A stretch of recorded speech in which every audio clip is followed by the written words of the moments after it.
Good morning students. आज हम लोग पढ़ेंगे जी श्रीनिवास राव को।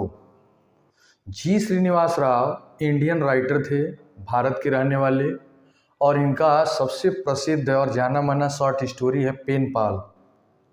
पेन का मतलब हो गया कलम और पाल मीन्स हो गया मित्र, यानी पत्र मित्र। पेन पाल का पूरा अर्थ हो गया पत्र मित्र।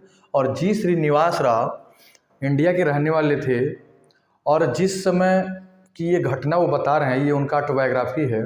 जिस समय की ये घटना बता रहे हैं वो 21 ईयर्स के थे और कॉलेज गोइंग स्टूडेंट्स थे, कॉलेज में पढ़ते थे, और उनके साथ एक विचित्र घटना हुई, उसी को उन्होंने इसमें बताया है। स्टूडेंट्स, आज अगर देखा जाए तो मॉडर्न समय में फेसबुक फ्रेंड होते हैं। फेसबुक खोले हैं और यू में नो कुछ लोगों का नाम और फोटो दिया, और आप जो है अगर पसंद आया तो फेसबुक फ्रेंड का रिक्वेस्ट भेजते हैं। उधर से अगर रिक्वेस्ट जो है एक्सेप्ट हो गई तो आप फेसबुक फ्रेंड हो गए। लेकिन पेन पाल को लेटर फ्रेंड बोलते थे। लेटर फ्रेंड मीन्स पत्र मित्र। अंतर क्या है? जैसे फेसबुक फ्रेंड है तो फेसबुक फ्रेंड में हमको ऐसा लगता है कि 98% लोग लॉक किए रहते हैं कि आप मेरे बारे में न जान पाएँ, और या तो फिर जो अपना फ़ोटो लगाते हैं वो ओरिजिनल नहीं होता है। मात्र 2% या 3% लोग या 5 कह लीजिए का ही फ़ोटो ओरिजिनल होता है। तो ऐसे ही आप पता भी नहीं पाएंगे उम्र उसकी क्या है, आप ये भी नहीं पता पाएंगे असली चेहरा उसका क्या है, आप उसके बारे में जो वो लिख रहा है वो सही है कि नहीं है आप ये भी नहीं जान पाएंगे, यहाँ तक कि डेट ऑफ बर्थ भी नहीं जान पाएंगे। तो ये हो गया फेसबुक फ्रेंड, जो मॉडर्न समय में प्रचलित है। उस समय यानी आज से 100 साल पहले की ये घटना है, और ये कहानी है। जो जी श्रीनिवास राव थे वो इंडियन राइटर थे, और ये अपने जीवन की उस समय की घटना के बारे में बता रहे हैं जब वो 21 ईयर्स के थे और कॉलेज गोइंग स्टूडेंट्स थे, कॉलेज में पढ़ते थे। ये इंडिया के रहने वाले थे, और पेनपाल यानी पत्र मित्र इस कहानी का नाम है, जो कि उनके जीवन की घटना घटी थी। हुआ क्या कि मैगजीन्स में, जो उस समय के मैगजीन्स आते थे, पूरे संसार के कोने कोने से लोगों का नाम और पता उसमें छपा रहता था, और आप जिससे चाहें उससे दोस्ती कर सकते थे। तो दोस्ती कैसे करना है? बिकॉज दैट जमाना was not belong to Facebook, WhatsApp, Instagram like this way, इस तरह का तो था नहीं। तो सहारा एक ही था, पत्र लिखना। तो लोग पत्र लिखते थे, उस एड्रेस को उस एड्रेस पे भेजते थे, पोस्ट करते थे। जाने में कुछ समय लगता था, जैसे फिर वहाँ से उसका जो है आंसर आने में समय लगता था। अगर एक्सेप्ट हो गया तो उधर से आंसर आता था, पत्र आता था। इस सारे प्रक्रिया में 1-2 महीने 3 महीने का समय लग जाता था दूरी के हिसाब से। तो पत्र मित्र बन जाते थे, यानी लेटर लिख करके मित्र बनना। तो ऐसे ही जो है एक घटना घटी, और राइटर ने मैगजीन में से एक पता निकाला। वो पता था एलिस एच, कैलिफोर्निया शहर, लॉस एंजलिस स्टेट, राज्य, यूएसए, अमेरिका। यानी अमेरिका के लॉस एंजलिस राज्य के कैलिफोर्निया शहर की रहने वाले एलिस एच, जो कि महिला थी, उसका पता जो है राइटर ने निकाला। विपरीत लिंगी आकर्षण होता है 21 ईयर्स, 25 ईयर्स, वहाँ तक जाते जाते। तो इन्होंने सोचा कि इस लड़की को, महिला को, अपना पत्र मित्र बनाया जाए। तो राइटर ने क्या किया, पिंक कलर का एक पेज लिया और राइटिंग पैड पर रख करके खूब अच्छे तरीके से, अच्छे हैंड राइटिंग में पत्र लिखा, और पत्र लिख करके उसको पोस्ट किया। स्टूडेंट्स, आपसे बता दें, इंडिया से और यूएसए में लॉस एंजलिस कैलिफोर्निया जाने में उस पत्र को 1 महीने से ऊपर लगा था। उस समय 40 दिन भी लग सकता था। 1 महीने गया। उसके बाद से एलिस एच, जो कि कैलिफोर्निया की रहने वाली महिला थी, इनके पत्र को पढ़ी। पत्र को पढ़ने के बाद फिर जवाब दी कि हाँ, मैं भी आपका पत्र मित्र बनना चाहती हूँ, लेकिन अपने बारे में ज़्यादा लिखने से बचती थी। पत्र आ गया। पत्र आया तो इनके पत्र लिखने से उसके पत्र पहुंचने में 2 महीने का गैप था, और राइटर को बेसब्री से इंतजार था पत्र मित्र का। उधर से आया, राइटर बोला कि जब मैंने पत्र पाया ऐसा लगा कि 7वें आसमान में पहुंच गया हूँ। He was very happy at that time. फिर पत्र खोला, पढ़ा, मुस्कुरा रहा था, कुछ एलिसच लिखी थी। पढ़ने के बाद से फिर पत्र मित्र का जो है ये पत्राचार चलता रहा। राइटर फिर लिखा पत्र लिखता था, हल्का फुल्का गिफ्ट भी डालता था, because writer was belongs to middle family, और एलिसच वॉज वेरी रिच, बहुत धनी थी। तो इधर से पत्र जाता था, फिर 1 महीने लगता था पहुंचने में, उधर से पत्र आता था, 1 महीने 40 दिन लगता था पहुंचने में। एलिसच भी अच्छे अच्छे गिफ्ट भेजती थी, बहुत महंगा महंगा गिफ्ट, लेकिन पत्राचार में, पत्र लिखने में अपने बारे में ज़्यादा कुछ लिखने से बचती थी। ये सिलसिला कई दिनों तक चला, बहुत दिनों तक चला।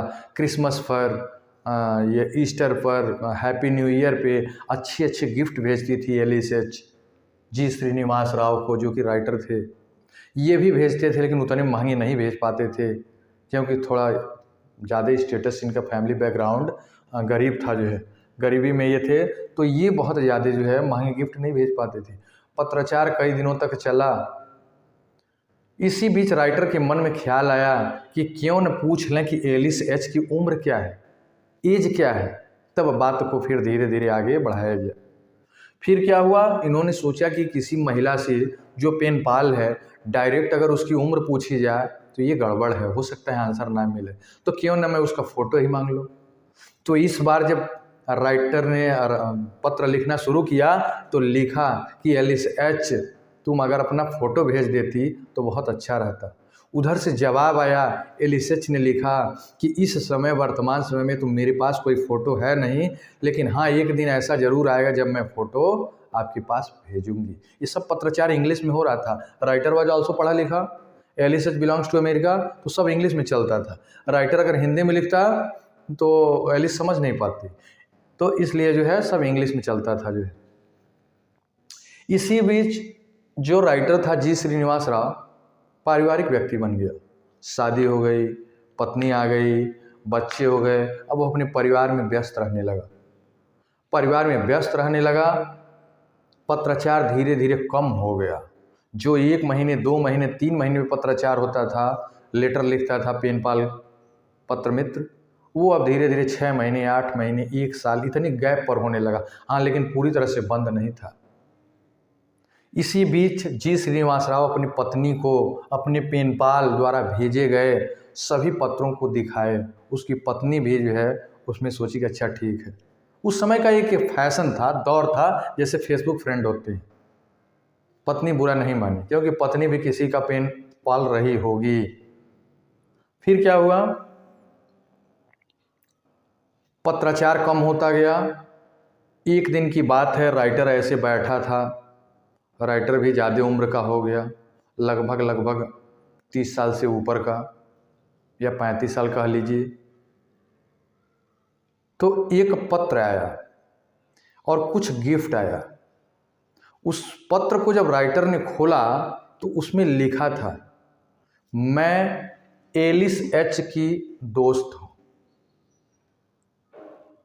और एलिसच चर्च से वापस आते समय, संडे का दिन था, चर्च से वापस आते समय सड़क क्रॉस कर रही थी और वह तेज आते हुए कार को नहीं देख पाई। उस कार से ठोकर लगा और एलिसच कार एक्सीडेंट में मर गई। उसने कहा था कि मेरे पेनपाल अर्थात जी श्रीनिवास राव को, जो कि इंडिया से संबंधित हैं, उनको मेरा फोटो, ये गिफ्ट और एक पत्रिका भेज देना। तो जो पैकेट आया था उसमें गिफ्ट था, पत्रिका एक थी, मैगजीन, और एलिसच का फोटो था। उसके आगे वो उस पत्र में लिखी थी, Alice was at 78 years old on last Sunday, यानी जो संडे, जिस दिन उसका एक्सीडेंट हुआ था, उस संडे को इसकी उम्र 78 साल की थी। राइटर जब ये चीज़ पढ़ा, 78 साल की थी, और राइटर था उस समय 30 या 35 साल का, राइटर को बहुत तेज झटका लगा, because she was already old. And G Srinivas Rao, the writer of this short story, always think in his mind that she is young just like him. उन्हीं की तरह से वो भी जवान रही होगी।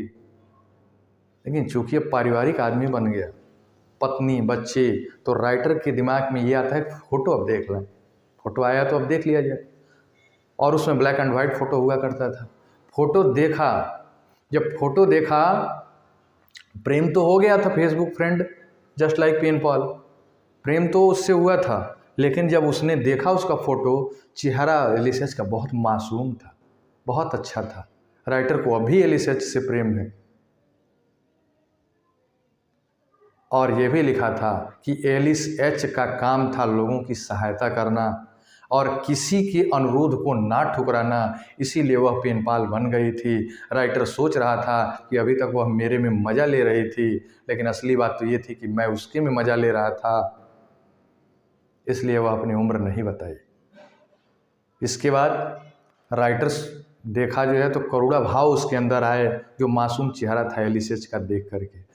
तो ये स्टूडेंट श्रीनिवास राव के जीवन की सबसे महत्वपूर्ण घटना थी और उसको उन्होंने सोचा कि शॉर्ट स्टोरी के माध्यम से स्टूडेंट्स तक पहुंचाना ज़रूरी है, क्योंकि वो जाने। हाँ, लेकिन वो ये नहीं सोचे थे कि भविष्य में आने वाले समय में फेसबुक फ्रेंड हो जाएंगे। अब स्टूडेंट्स आप सोच रहे होंगे कि मैंने क्यों ये बताया, ये जानना ज़रूरी है। और इसी पर आधारित आजकल चल रहा फेसबुक फ्रेंड। फेसबुक फ्रेंड में 50% तो ऐसे हैं जो बॉयज़ गर्ल्स का आईडी लगाए हुए हैं कि मैं लड़की हूँ। तो ये सारी चीज़ें हैं इस स्टोरी में। अगर कोई दिक्कत हो, कुछ और अगर आपको क्वेरी हो, आप नीचे कमेंट बॉक्स में पूछ सकते हैं। और हाँ, मेरे YouTube channel study with Hari Mohan sir को सब्सक्राइब करिए, लाइक करिए, अधिक से अधिक शेयर करिए, ताकि जो भी इसी प्रकार के बेहोश करने वाले वीडियोज़ हैं वो आप तक पहुँचते रहें। धन्यवाद।